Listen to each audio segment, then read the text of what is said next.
il faut qu'on vous raconte une petite histoire qui nous est arrivée, donc le 18 à 21h.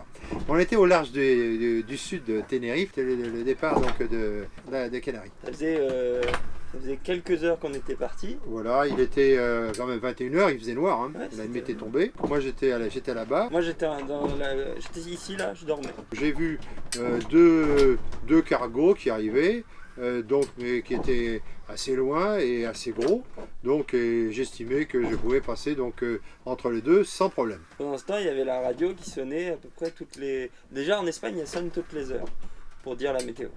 Et donc on a l'habitude d'appuyer, voilà. Comme ça on n'entend pas la météo. Voilà. Et là, sauf qu'elle sonnait mais toutes les voilà, 5 minutes. Voilà, donc... Moi je coupais. Ah, c'est toi qui faisais ça là, le responsable est là, je ne savais pas ça. Donc on n'a pas entendu de message particulier.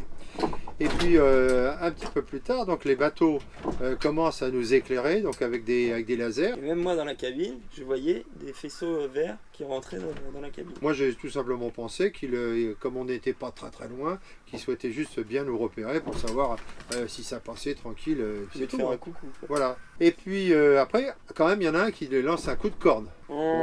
Voilà. C'est là où moi je sors de la cabine. Il dit, mais attends, là qu'est-ce qui se passe, machin, etc. Bah, il n'y a rien, il y a deux bateaux, on va passer entre les deux. Sauf que papa est myope, et moi je voyais la distance entre les deux bateaux. Il faut imaginer deux énormes cargos, et nous, un tout petit bateau qui devrait passer entre les deux cargos.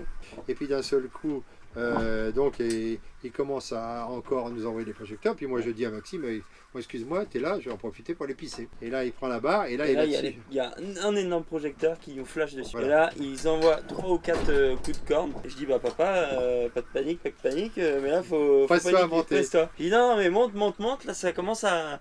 c'est chaud. Et puis il y avait une lumière qui projetait juste l'eau derrière un bateau. Et quand je remonte, il dit bah, attention, on peut pas passer entre les deux parce que j'ai l'impression, tu vois, ça fait une grosse vague qui est éclairée et ça doit être, c'est un filet, c'est deux bateaux de pêche qui pêchent ensemble. Et alors dessus, donc grand coup de barre, hein, demi-tour, moteur, la voile qui s'envole, enfin c'était la catastrophe. Donc après, on remet tout ça d'aplomb, on passe les bateaux sans aucune difficulté, on remet bien la voile et nous voilà repartis tranquille, mais sur notre cap, direction la Guadeloupe. Voilà. Et là, au loin, je vois un petit point dans le ciel qui grossit, puis j'entends, je dis ah c'est un hélicoptère.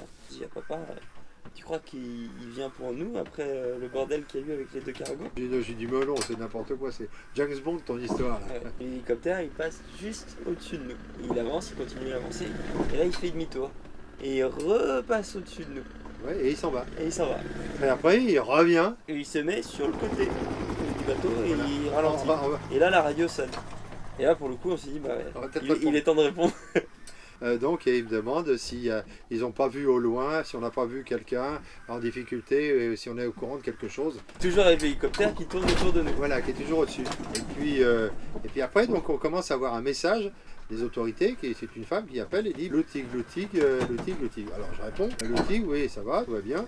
Vous avez rien vu de particulier, il n'y a pas de problème. Il pensait qu'il y avait un bateau qui avait un problème. Voilà. Et en fait, il se sont dit, mais s'il n'y a pas de bateau qui a un problème, c'est Loutig qui a créé le problème avec les deux paquebots. Alors là, on a eu un nouveau message. Loutig. Là, on a eu l'hélicoptère qui nous a appelés. Est-ce que vous avez entendu les messages? Je dis non, pas entendu de message.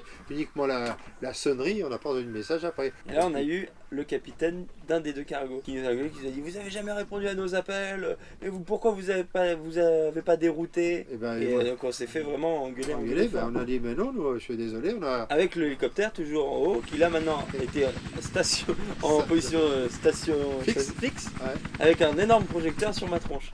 Bon, donc ils nous ont indiqué qu'ils allaient faire un rapport, voilà, et puis après on a vu l'hélicoptère changer, repartir sur son île, puis nous continuer. On dit oh là là.